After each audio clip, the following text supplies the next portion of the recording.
Dear student, आज हम एक नए फिजिक्स के विषय के साथ आपको बताएंगे ओम का नियम, जो कि विद्युत परिपथ की नींव है। हर परिपथ को, सर्किट को समझने के लिए हमें सबसे पहले उसकी करंट को, वोल्टेज को और रेजिस्टेंस को समझना होगा। इसके लिए जो नियम दिया है वो दिया है जॉर्ज साइमन ओम ने।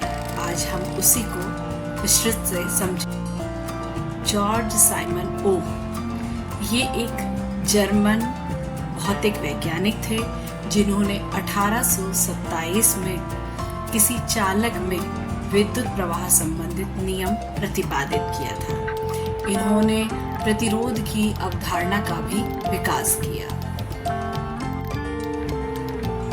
अब हम समझेंगे ओम का नियम क्या है।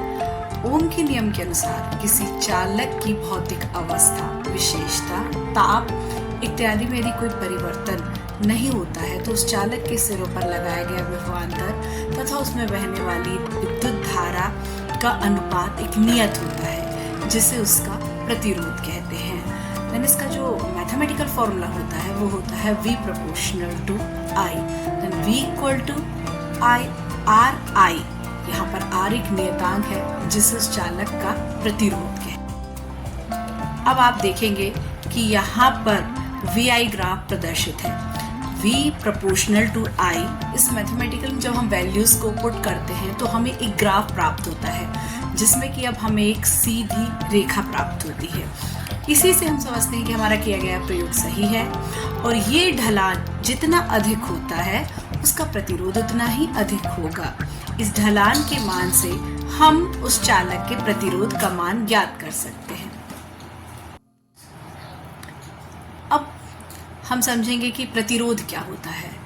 प्रतिरोध एक प्रकार से चालक के मार्ग में डाली गई रुकावट है, क्योंकि धारा जिस हिसाब से बह रही है, हमने चालक के सिरों पर जो विभवांतर लगाया है, अब विभवांतर लगाने से हम देखते हैं कि धारा का प्रवाह उस चालक में हो गई, और धारा फिर भी यदि हमें प्रॉपर उसका मान नहीं मिल रहा है तो इसका मतलब है कि उस तार के द्वारा, उस चालक तार के द्वारा रुकावट डाली जा रही है, और इसी रुकावट को हम प्रतिरोध कहते हैं,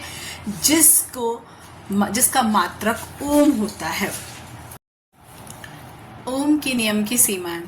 ओम के नियम की सीमाओं में सबसे पहली है कि चालक की भौतिक अवस्था में विशेषतः उसका ताप बिल्कुल नहीं बदलना चाहिए, और दूसरी उसकी जो सीमा है वो ये है कि चालक में किसी भी प्रकार की विकृति उत्पन्न नहीं होनी चाहिए।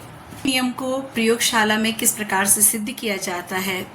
ओम के नियम को सिद्ध करने के लिए हम दो प्रकार से काम करते हैं। एक होता है हमारे पास ऑलरेडी आप देख रहे होंगे कि रेडीमेड है।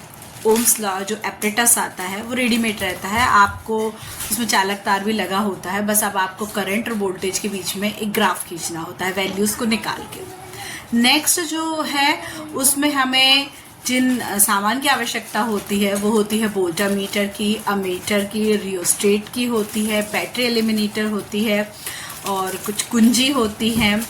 इन चीज़ों के जरिए हम अपने ओम के नियम को सिद्ध करते हैं, और जो भी हमें चालक तार दिया जाता है उसको हम यहाँ पे अप्लाई करके अपने आर का मान निकालते हैं, फाइंड आउट करते हैं।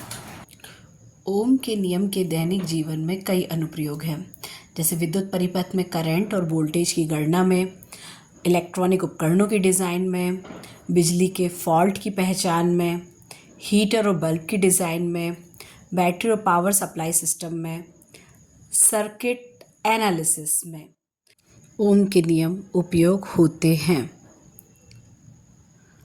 की पॉइंट्स। ओम का नियम विद्युत धारा विभवांतर के गहरे संबंध को दर्शाता है, सर्किट को समझने का आधार है, इलेक्ट्रॉनिक्स में अत्यंत आवश्यक नियम है, दैनिक जीवन और परीक्षा दोनों में उपयोगी है। Thank you for your watching.